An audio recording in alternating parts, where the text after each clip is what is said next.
बिस्मिल्लाहिर्रहमानिर्रहीम और अस्सलाम वालेकुम। 27 जुलाई और पाकिस्तान में इतवार की दोपहर। आज की अहम तरीन खबरों में सबसे पहले खैबर पख्तूनख्वा की वादी तीरा ज़िला खैबर और मिलिट्री का ब्रिगेड हेडक्वार्टर, उसके सामने फायरिंग हुई है और अमन मार्च में शरीक 4 अफराद के जाँ बहक होने की इतलात हैं और 12 लोगों के ज़ख्मी होने की इतलात हैं। ये अमूमी खबर नहीं है। नॉर्मली हम बलूचिस्तान से, खैबर पख्तूनख्वा से ऐसी हलाकतों की खबरें देते रहते हैं, आप सुनते रहते हैं, लेकिन आपको शुरू में ही बता दूं कि ये अमूमी आम खबर नहीं है। इसका पस मंज़र ये है कि कल एक मासूम बच्ची बाग बाज़ार में, यहीं पर वादी तीरा में, माटर शेल लगने से, माटर गोला लगने से या उसके करीब फटने से वो बच्ची शहीद हो गई थी, जाँ बहक हो गई थी। उसकी शहादत के खिलाफ आज इलाके के लोगों ने एक अमन मार्च निकाला। उस अमन मार्च के अंदर उस इलाके के बहुत सारे लोग शरीक थे। वो अमन मार्च जो है वो लाकर बिठा दिया गया या खड़ा कर दिया गया या उसका एहतजाज करवाया गया मिलिट्री के ब्रिगेड हेडक्वार्टर के सामने। वहां पर हुई है फायरिंग और अब दोनों तरफ की जो बातचीत है वो अगर आप देखें या दोनों तरफ का जो मुद्दा है तो दोनों तरफें ये कह रही हैं कि फायरिंग इस पार्टी ने की है, दूसरी पार्टी कह रही है कि नहीं, फायरिंग दूसरी तरफ से हुई है। मसलन जो खैबर पख्तूनख्वा में हमारे वजीर हैं सुहेल आफरीदी, खैबर पख्तूनख्वा से एमपीए भी हैं, वजीर भी हैं, जाहिर है खैबर पख्तूनख्वा की सिचुएशन को बेहतर जानते हैं। उन्होंने एक ट्वीट की है जिसमें उन्होंने कहा है कि रियासत पर काबज़ दरिंदे जो बिल्कुल ही अंधे हो गए हैं अपनी ताकत में और मासूम लोगों पर गोलियां बरसा के उनका कत्ल कर रहे हैं।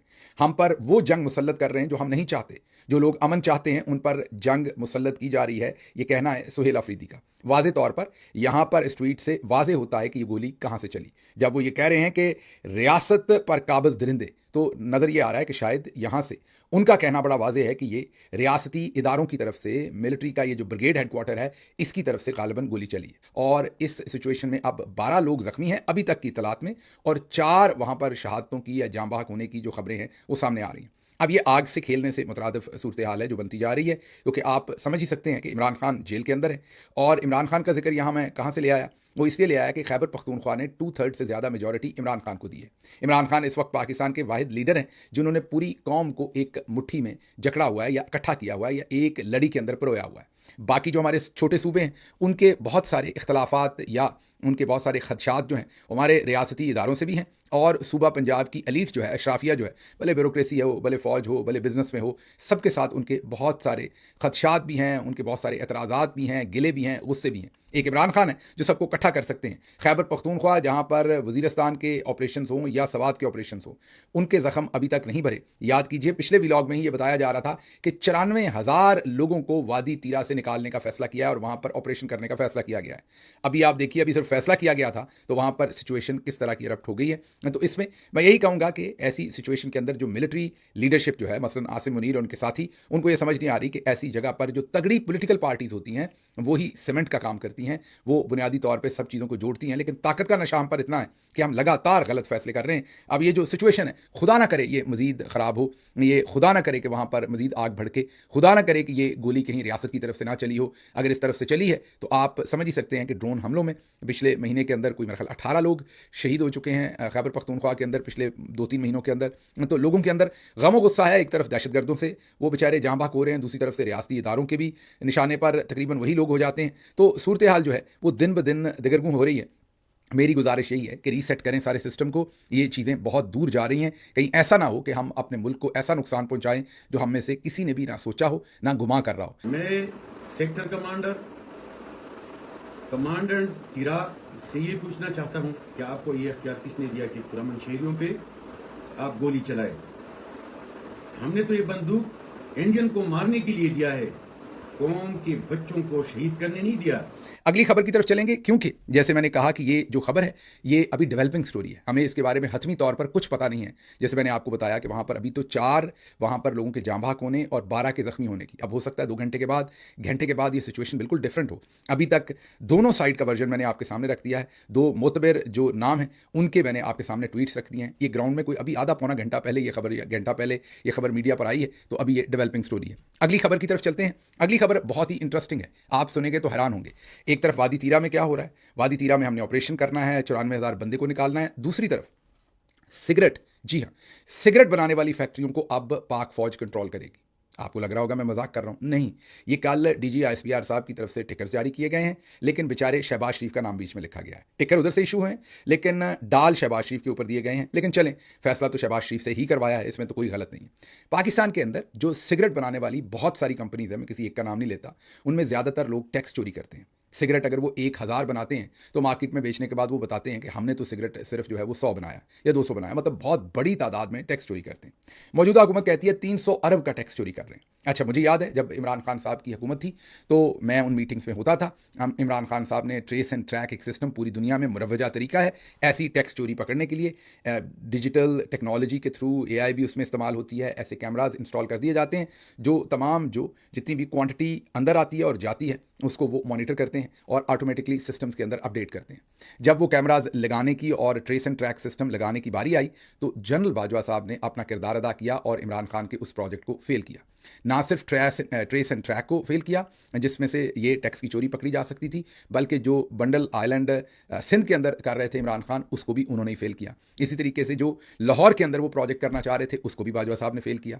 इसी तरीके से जो EVM की machine, electronic voting machine Imran Khan लाना चाहते थे उसको भी बाजवा साहब ने, और भी बहुत सारी बातें होंगी लेकिन ये तो सामने सामने नजर आ रहा था। हमें तब भी नजर आता था कि बाजवा साहब इसको या उनके साथी इसको किसी सूरत कामयाब नहीं होने देना चाहते।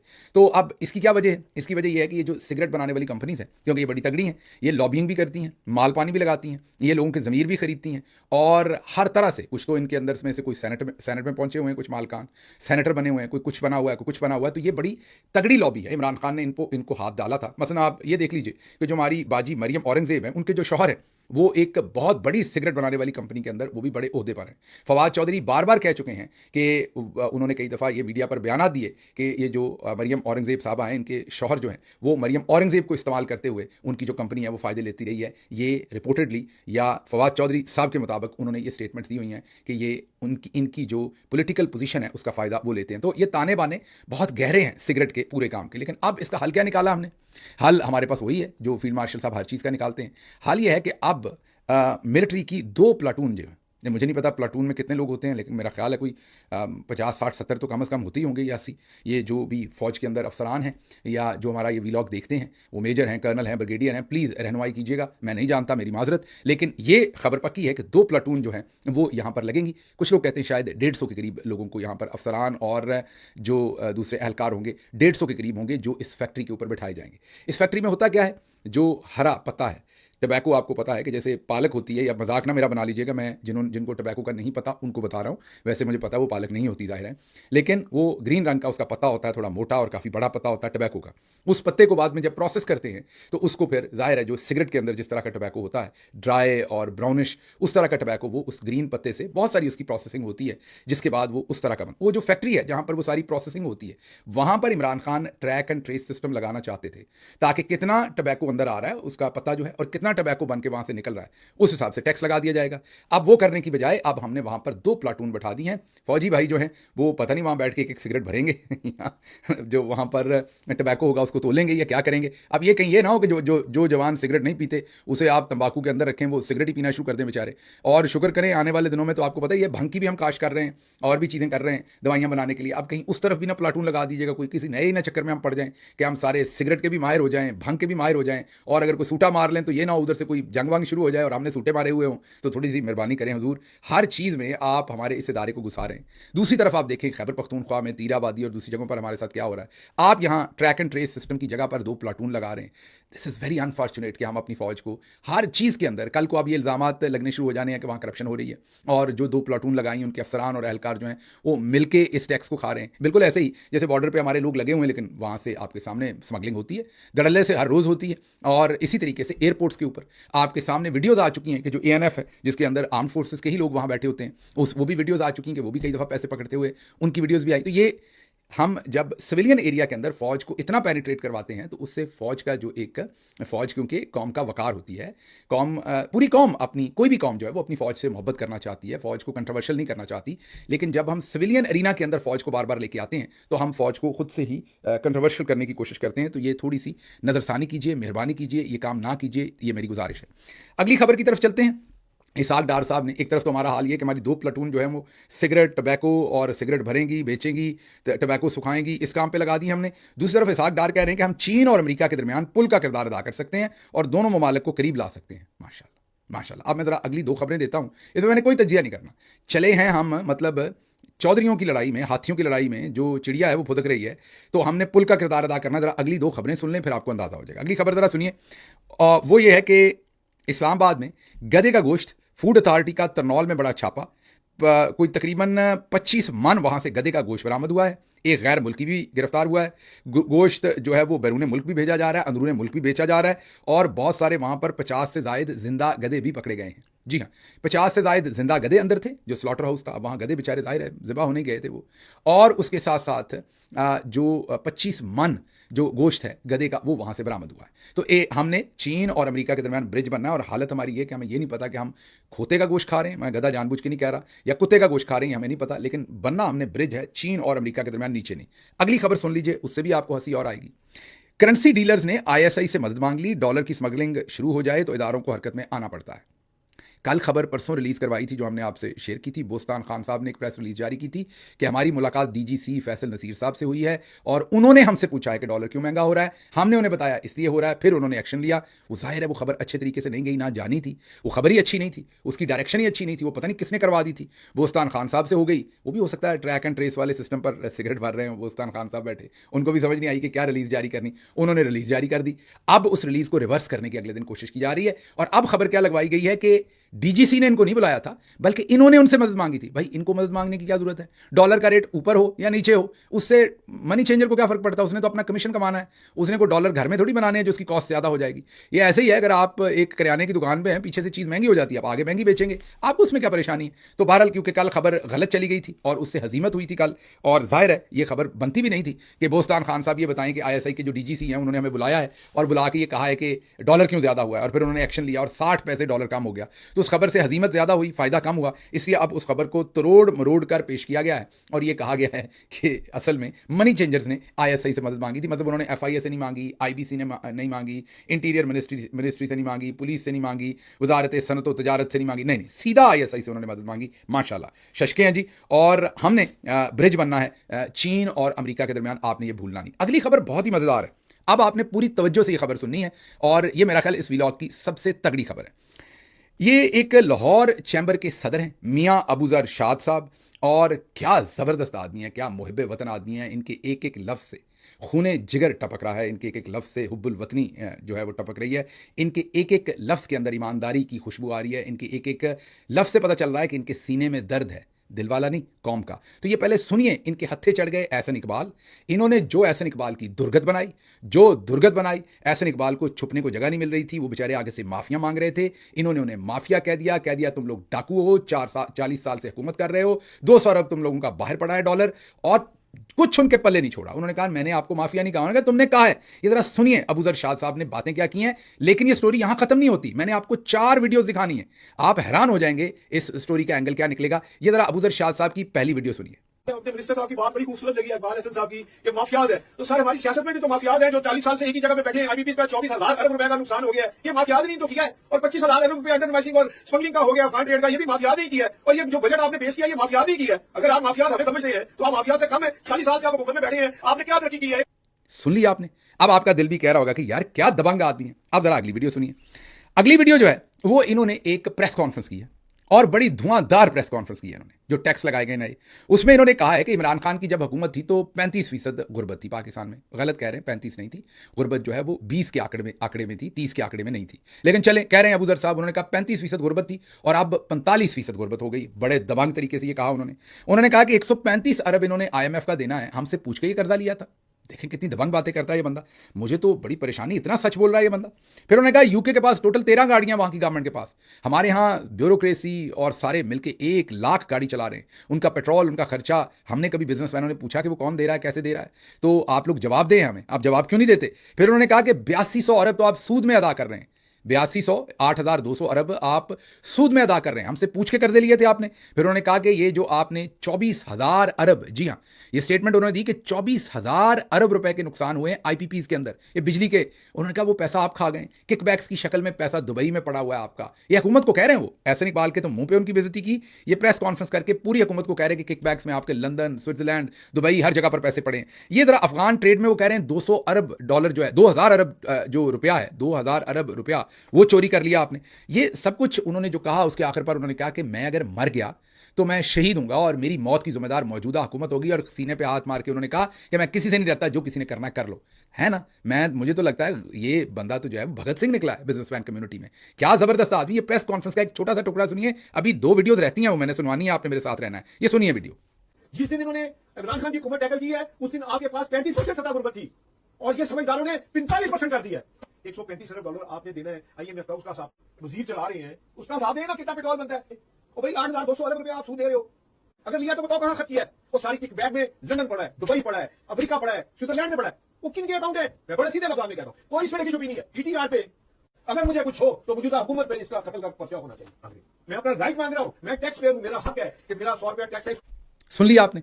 अब आपका खून जरा एक पाव ज्यादा हो गया कि हमारी माएँ बाँच नहीं हुई, हमारे यहाँ भी ऐसे वलवला अंगेज बेटे पैदा हो रहे हैं। हमारे अंदर चलो अगर कोई जज आगे पीछे कर लेता है मामला, कोई सियासतदान, कोई वकील, कोई जर्नल अगर आगे पीछे काम कर लेता है तो खैर है। हमारे बिजनेस में ऐसे बंदे आए जो सच्ची कड़वी सीधी सीधी बात कर रहे हैं, मौके पर जुर्माना कर रहे हैं, मुनाफकत नहीं कर रहे, जो सच बात है वो कर रहे हैं। तो अब आपको अगली वीडियो इनकी दिखाते हैं।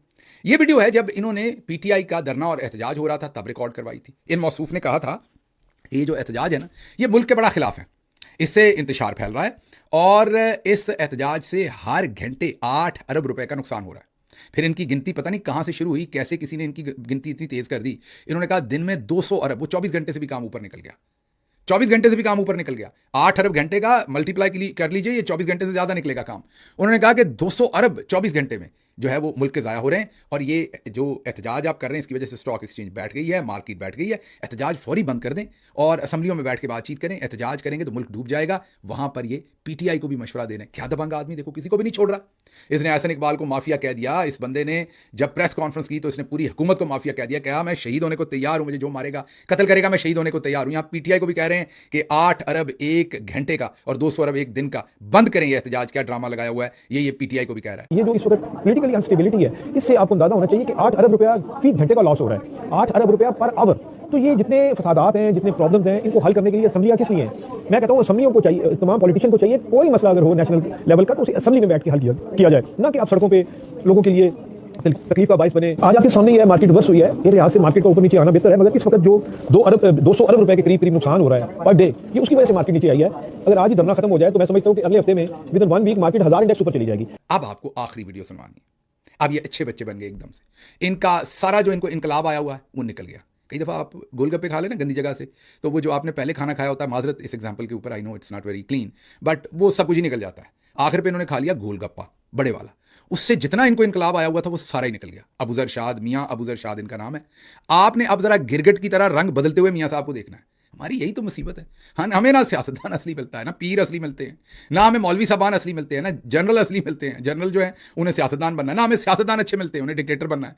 हमें बिजनेसमैन भी ठीक नहीं मिलते, वो भी गिरगिट की तरह रंग बदलते हैं। अब आपने देख लिया कि एहसन इकबाल भी ना बचा, अपोजिशन भी ना बची, प्रेस कॉन्फ्रेंस भी सुनी। अब जरा देखिए आपका ईमान कैसे ताज़ा करते हैं। अब ये मिले फील्ड मार्शल साहब से। अब मुझे नहीं पता रब नेड़े के कसोन नेड़े, याद है ना आपको कि मुक्का नजदीक है या अल्लाह नजदीक है, वो एक मुहावरा है। अब यहां पर मियाँ साहब को बहुत पता है कि किस टोन और टेनर में बात करनी है।